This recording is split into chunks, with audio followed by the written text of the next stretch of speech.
Time एक dimension है जिसमें इवेंट्स वाक़ होते हैं। हमारी कायनात में हमें एक एरो ऑफ टाइम मिलता है जिसको the forward arrow of time कहा जाता है। The forward arrow of time का मतलब है कि बिग बैंग हुआ, स्टार्स बन गए, प्लैनेट्स बन गए, हमारा प्लैनेट अर्थ बन गया। प्लैनेट अर्थ पर पहले डायनासोर आबाद थे और फिर इंसान आबाद हो गए। एक इंसान जब पैदा होता है तो बच्चा होता है, फिर यंग बनता है और फिर ओल्ड होता है और इसके बाद इसकी डेथ होती है। ये है फॉरवर्ड एरो ऑफ टाइम। लेकिन क्या हम बैकवर्ड यानी टाइम में पीछे जा सकते हैं? क्या एक बूढ़ा शख्स यंग हो सकता है फिर बच्चा बन सकता है? आइंस्टाइन जनरल रिलेटिविटी थ्योरी की इक्वेशंस के जब सोल्यूशन डेवलप होते हैं तो एक सोल्यूशन आइंस्टाइन रोजन ब्रिज बनता है और आइंस्टाइन रोजन ब्रिज को वर्म होल कहा जाता है। यानी वर्म होल ये एक ऐसी ऑब्जेक्ट है जिसमें हम टाइम में, पास्ट में और फ्यूचर में दोनों तरफ जा सकते हैं। Einstein field equation explain how matter affect the curvature of space-time and how space-time affect matter. अगर मैटर स्पेस में कर्वेचर पैदा कर सकता है तो हम एक ऐसे कर्वेचर को भी इमेजिन कर सकते हैं जिससे वर्म होल बन सकता है।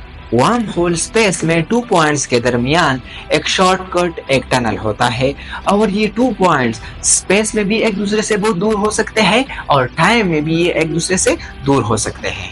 अगर आप उस वर्म होल में ट्रेवल करते हो तो आपकी स्पीड ऑफ लाइट से भी फास्टर हो सकती है। Let's do a thought experiment. फर्ज कीजिए कि ईयर 2025 में साइंसदानों ने अर्थ पे लेबोरेटरीज में एक वर्म होल बनाया। उस वर्म होल का एक एंड ये अर्थ पर एक लेबोरेटरी में मौजूद है जबकि दूसरा एंड एक स्पेसशिप पे रखा गया और वो स्पेसशिप स्पेस में 1 साल के लिए स्पीड ऑफ लाइट के साथ ट्रेवल कर रहा है। स्पेशल रिलेटिविटी के मुताबिक जब कोई ऑब्जेक्ट स्पीड ऑफ लाइट के साथ ट्रेवल करता है तो उसके लिए टाइम स्लो रन करता है। अब जब वो स्पेसशिप 1 साल के लिए स्पेस में ट्रेवल कर रहा है तो अर्थ के कंपैरिजन में उसका टाइम स्लो रन करेगा।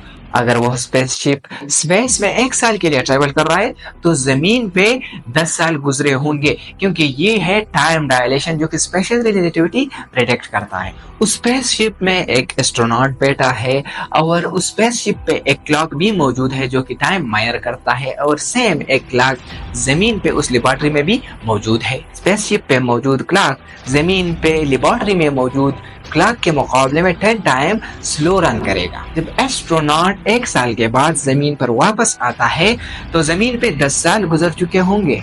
जमीन पर जब एस्ट्रोनॉट वापस आएगा तो ईयर 2035 होगा। लेकिन बायोलॉजिकली उस एस्ट्रोनॉट की एज में सिर्फ 1 साल का इजाफा होगा क्योंकि उसके लिए टाइम डायलेट हुआ है। वही एस्ट्रोनॉट स्पेस से वर्म होल में ट्रेवल कर सकता है और जमीन पर ईयर 2026 में भी लैंड कर सकता है क्योंकि उसके लिए सिर्फ 1 साल गुजर चुका है और टाइम उसके लिए डायलेट हुआ है और इस तरह वो एस्ट्रोनॉट टाइम में बैकवर्ड जा सकता है। लेबोरेटरी पे मौजूद साइंटिस्ट ईयर 2026 में वर्म होल में एंटर हो सकता है और 9 साल तक वो फ्यूचर में जा सकता है। क्योंकि जमीन पे ईयर 2035 है इसलिए द सेम साइंटिस्ट ईयर 2035 से वर्म होल के जरिए ईयर 2026 तक आ सकता है। लेकिन ये बात अहम है कि जिस पॉइंट से वर्म होल को क्रिएट किया गया हो आप उससे पीछे पास्ट में या फ्यूचर में टाइम में नहीं जा सकते। अगर टाइम ट्रेवल मुमकिन है तो हमें टाइम ट्रेवल क्यों नजर नहीं आते?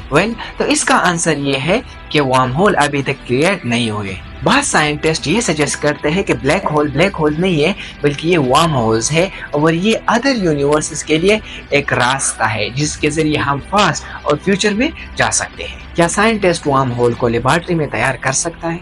इसका जवाब है यस, तैयार कर सकता है, लेकिन वर्म होल के सेंटर में ग्रेविटी बहुत ज्यादा स्ट्रांग होता है और जब एक ऑब्जेक्ट वर्म होल में एंटर होता है तो ये कोलैप्स करता है। इसलिए वर्म होल को स्टेबल बनाने के लिए एक्सोटिक मैटर और नेगेटिव एनर्जी की जरूरत होती है। एक्सोटिक मैटर अभी तक डिस्कवर नहीं हुआ और नेगेटिव एनर्जी कैज़िमिर इफेक्ट में प्रेडिक्ट हुआ है। सम साइंटिस्ट के मुताबिक जब 2 black holes with opposite charge जब ये एक दूसरे के साथ कनेक्ट होते हैं तो ये वर्म होल का काम कर सकता है। ये कायनात साइंस के जरिए क्रिएट किया गया है और ये कायनात एक सिमुलेशन की तरह है, यानी हम एक सिमुलेशन में रहते हैं तो साइंस के जरिए कुछ भी मुमकिन है।